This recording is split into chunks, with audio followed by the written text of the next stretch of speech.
Hey, what's up guys, this is Joe from Analog Archive, back with another vinyl video. Today's video is going to be me jumping on a thread that I had seen on Mike at Hubtunes channel a few days ago, but this had started from Craig at A to Z Vinyl Haven. I think he did it was a few weeks ago, but essentially he wanted us to pick 2 decades and discuss 4 albums from each of the kind of 2 decades that you've chosen. And the premise is essentially for us to choose albums that we don't really talk about, or maybe ones that we really have not visited in a while, haven't listened to. So I thought this was a really cool idea for a kind of a thread, and was kind of glad to be able to kind of jump in on this. So me really talking about jazz on this channel, I'm going to obviously continue with that, but the decades that I've chosen is going to be the 1950s and the 1970s. Especially for the 1950s, it was pretty challenging for me to choose 4 albums that I have not really visited, haven't really talked about. Most of the time, the records that I get within a month or so, I kind of talk about them on my most recent like vinyl finds, or if it's like a Blue Note project video. It's tough, but I was able to find 4 that have not really discussed, haven't really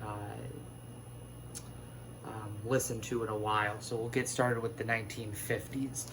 So to begin, it's going to be Zoot, the Zoot Sims Quintet. This originally was from 1956, and this was an early pickup for me when I first got into jazz a few years ago. I was really attracted to this album because of just the real fast pace that it's kind of present on it. For those that are familiar with jazz and Zoot Sims especially, you know that he had a pretty prolific career starting, I think he may have started, I think it was early 50s, well into the 60s, and I believe even into the 70s. But his albums are kind of all over the place. There's some albums that are really solid, fast-moving, kind of hard bop, or just kind of a bop, bebop sound. But there's also some that are a lot slower, more melodic. Those aren't really my speed, but for others that might be what you're kind of looking for. But that's been the one challenge with finding Zoot Sims albums, is finding ones that are not just slow and kind of having that quick pace to it. But this is a great mid-50s album. This is an OJC, and for those, if you're not familiar with OJCs, the original jazz classics from the 80s, excellent represses, remaster versions of the albums, and a lot of times these are going to be the only ones that you probably could find, but the catalog that they have chosen to repress is pretty expansive, pretty prolific, and so this is a great way to be able to pick up a lot of albums that are very difficult to find. So first one's Zoot. Next one, another OJC. This is 4, 5, and 6. Jackie McLean, Quartet, Quintet, Sextet. Got an excellent lineup. Jackie McLean on alto sax, Donald Byrd is on trumpet, Hank Mobley on tenor sax, Mel Waldron on piano, Doug Watkins on bass, and Art Taylor is on the drums. Some tracks have just a quartet of Jackie McLean, and then the rhythm section. There's 2 tracks that have it opening to a quintet that involves Donald Byrd, and then there's also, I believe, just 1 track. Yes, the closing track, Confirmation, expands to a sextet to include Hank Mobley. So it's again another OJC copy, another one that I picked up pretty early on. A very, very difficult album to find in the Jackie McLean discography. So I was really glad to be able to find this one, an excellent session. Would love to find an original one day, but just a great mid 50s. I believe this is from 56. Yeah, 7048 was the original catalog number, so it's probably a 56, 57, maybe 57, probably still 56 though, but just an excellent session as well. Continue on with Jackie McLean, Alto Madness. This is kind of a duo-led album of Jackie McLean and then also John Jenkins, both on alto sax. It has Wade Ledge, or Ledgy, I think it's just probably Ledge on piano, Doug Watkins on bass, Art Taylor's on the drums. This was actually the first Jackie McLean record that I picked up, and just a great back and forth between the two alto players. This is a 1970 Japanese pressing, which is another great avenue to go to be able to pick up these sessions. This one I don't think I've ever seen an original of, so I was really glad to be able to find this 1970, again, Japanese press. This is also a 1957 recorded and released album, so really glad to be able to have this. If you like alto sax, you like Jackie McLean, this is not one that you really see a lot of people talk about either, so a great one that kind of goes a little bit under the radar, but a great one to find if you can. And then finally, this is Johnny Griffin Sextet. This was from 1958. It's got Donald Byrd on trumpet, Johnny Griffin on tenor sax, Pepper Adams is on the baritone sax, Kenny Drew's on piano, Wilbur Ware's on bass, and Philly Joe Jones is on the drums.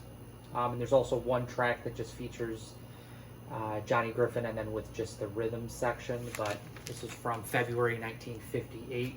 This is an original pressing on the Blue Riverside label, but was immediately attracted to this just based off of the lineup. It's got an excellent frontman kind of horn section of Donald Byrd, Johnny Griffin, and Pepper Adams.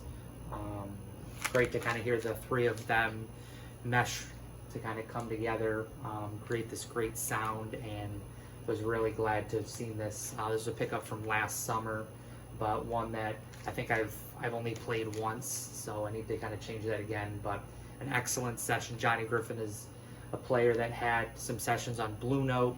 I believe he may have had a few on Riverside as well. More familiar with his Blue Note work, but really any Johnny Griffin album is going to be great. He was an excellent player, so worth picking up if you do see it. And then for the second decade, the 1970s, so still sticking with jazz, but have kind of gone in a little bit different of a direction in terms of the sound. So instead of it being just like hard bop, potentially like bebop with like the Zoot Sims one, this is more of post bop and especially more kind of like a jazz funk. So the first one is Dennis Coffey, and this is Back Home. This kind of borders on it's like jazz funk, but it's also got just more of like a funk or like disco kind of sound to it. This is from 1977 on the Westbound label, which was a label owned by Atlantic, and excellent sound to it. This was one that I had seen that Dan, the Jazz Shepherd, on YouTube had talked about maybe a month or so ago. Really kind of thought the cover was cool, but he really hyped it up, and I checked it out and I absolutely love it. This is one of my favorite albums that I've gotten more recently in the last few weeks. Just a great funky guitar sound by Dennis Coffey, and worth picking up if you do like that kind of style of jazz funk, more just kind of like a funky sound as well, but a great pickup from the 70s. Next one, Grant Green, Alive. This was, I believe, from 1970, yeah, August 1970, as Grant Green continued to experiment, and really at this point it was kind of just beginning to get into the more jazz funk sound that he would kind of continue on for a number of years in the 70s on Blue Note. But this was a recent pickup as well. I've had a chance to listen to it, but have not talked about this on any of my videos. At least I don't think so. I may have talked about it in my last one, but haven't really talked too much about it. But again, this is from 1970. Got a much different sound to his other earlier Blue Note stuff. Green Street, Feeling the Spirit, Sunday Morning, Idle Moments. More of a jazz funk sound to it. The tenor sax player, Claude Barty, is excellent on this. He also joins Grant Green on his Live at the Lighthouse session. That's from, I believe, 72 or 73. But the two of them are excellent on this, and really the standouts on the tracks. But again, if you like the jazz kind of funk sound, this is an excellent one to be able to pick up.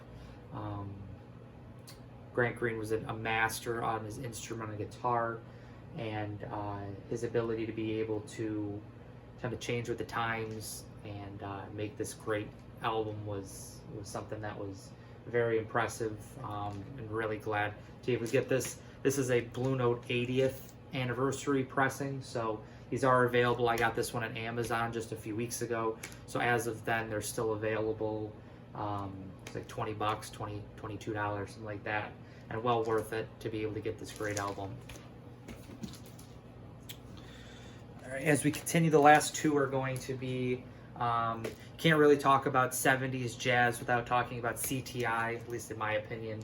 CTI was an excellent label, started by Creed Taylor, who had a very prolific jazz kind of producing and jazz ownership career. He was part of Bethlehem. He also, in the 60s, became involved with Verve. And then in the late 60s, he started the A&M label, which then in 1970 turned into CTI. So a great session. This is Sugar by Stanley Turrentine. It's got a really weird cover to it. I don't know exactly what they were thinking at the time, but I don't know. Crazy cover, but the music is excellent. Stanley Turrentine on tenor sax, along with Freddie Hubbard on the trumpet, really command this session, really push it forward. More of a bit of still of a kind of a hard bop, but also post bop as well. Ron Carter's excellent on the bass on this, George Benson on the guitar, but again, the standouts really Stanley Turrentine, Freddie Hubbard on this. If you see this, worth picking up. $20 I paid for it. It shouldn't be more than maybe $25 at most, and a great way to hear how jazz has changed a little bit in the 70s, but also somewhat stayed with some of the roots that were kind of made in the 60s especially. And then the final one is one that I just recently picked up in the last kind of week or so, and this is Joe Farrell, Penny Arcade. Again, another CTI release. Joe Farrell became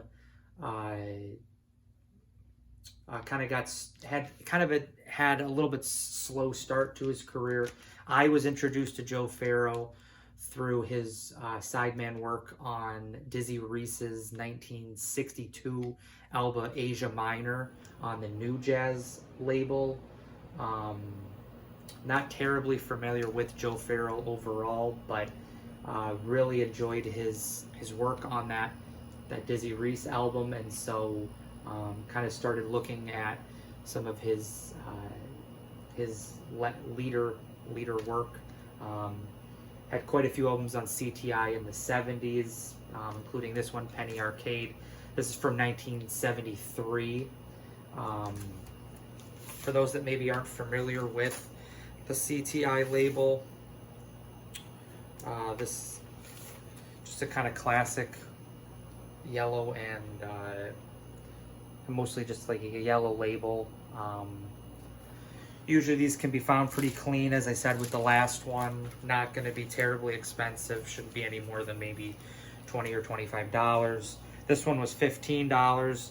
I actually still haven't had a chance to listen to this one, but unlike a lot of the other CTI ones, a lot of CTI records are more post-bop. Some of them get a little bit more, they usually are more electronic than a lot of the 60s stuff, just because that was kind of the sign of the times. People were moving into more electronic with bass and especially the piano. But this is kind of a more funky sound, something that I've really started listening to more recently. So I was really glad to be able to pick this up. So this is Joe Farrell Penny Arcade from recorded in 1973 and then came out in 74. So great one overall. Again, another one that's worth picking up if you see it. So that is it for this video. Again, thank you to Craig for starting this thread. Hope that people continue to kind of jump on this. As a really interesting idea and a kind of a creative one as well. So great way to be able to listen to some albums that you haven't listened to in a while, especially for people. A lot of people on YouTube have very large collections, many over 1,000 records, maybe 2,000 as well. And so for some it's even larger than that, but it's very easy to kind of get albums to get lost in kind of in the mix as you continue to just buy more and more. So it's a great way to be able to go back and check out some albums that you haven't listened to in a while, and kind of hope to continue to enjoy those albums. So that is going to be it for this video. I hope you enjoyed it. If you did, please think about liking and subscribing, and I will see you in the next vinyl video. Bye.